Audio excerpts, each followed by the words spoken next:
Hello friends, आप देख रहे हैं फिल्मी बीट और मैं हूं आपके साथ कृतिका।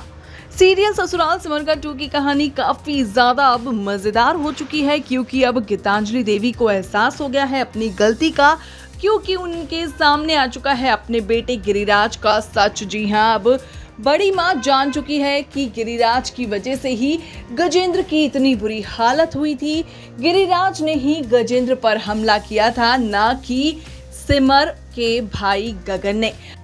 अब ऐसे में गीतांजलि देवी को हो रहा है काफी ज्यादा पछतावा। वो बार बार खुद को कोस रही है और सिमर का गुनहगार खुद को बता रही है। अब बहुत ही ज्यादा कहानी में ट्विस्ट आने वाला है, क्योंकि सिमर पहुंच गई है घर वालों से बहुत ही ज्यादा परेशान होकर, दुखी होकर माता वैष्णो देवी के दरबार में। जी हाँ, माता के दरबार में अब सिमर अरदास लगाने पहुंच गई है। और दूसरी तरफ लगता है कि माता ने सुन ली है सिमर की अरदास, तभी तो अब गीतांजलि देवी को एहसास हो गया है अपनी गलती का। और गीतांजलि देवी ने घर वालों के सामने ये फरमान सुना दिया है कि जाओ आरव, तुम मेरी बड़ी बहू सिमर को इस घर में वापस लेके आओ।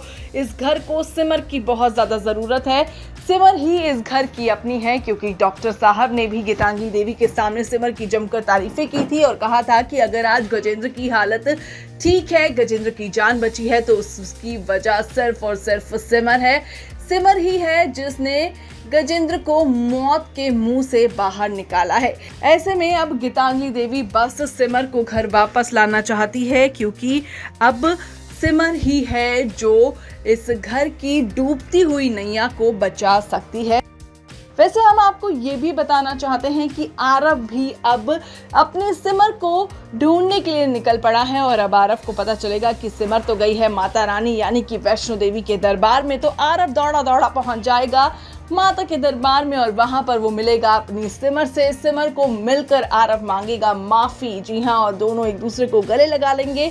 आरव सिमर को कई बार कहेगा सॉरी और कहेगा कि मुझे माफ कर दो, मेरी गलती है, मैंने तुम्हें समझने में गलती करी है, मैं तुम्हारा कसूरवार हूँ, जो तुम्हें सजा देनी है वो तुम मुझे दो। आरव के मुंह से ये तमाम बातें सुनकर सिमर की आंखें नम हो जाएंगी और सिमर कहेगी कि आरव जी, आप ऐसा बिल्कुल भी मत भूलिए, हमारे हालात ही कुछ ऐसे थे, गलती आपकी या किसी की भी नहीं है, हालात ऐसे थे कि ये सब चीजें हो गई। बस अब हमारे लिए यही अच्छी बात है कि अब हमारे पापा गजेंद्र बिल्कुल ठीक हो चुके हैं और अब हमें हर चीज को सोच समझकर ही कदम उठाना चाहिए, क्योंकि अब पुलिस भी आ चुकी है गिरिराज को गिरफ्तार करने के लिए। वही गीतांजलि देवी का गुस्सा बार बार गिरिराज पर निकलता नजर आ रहा है।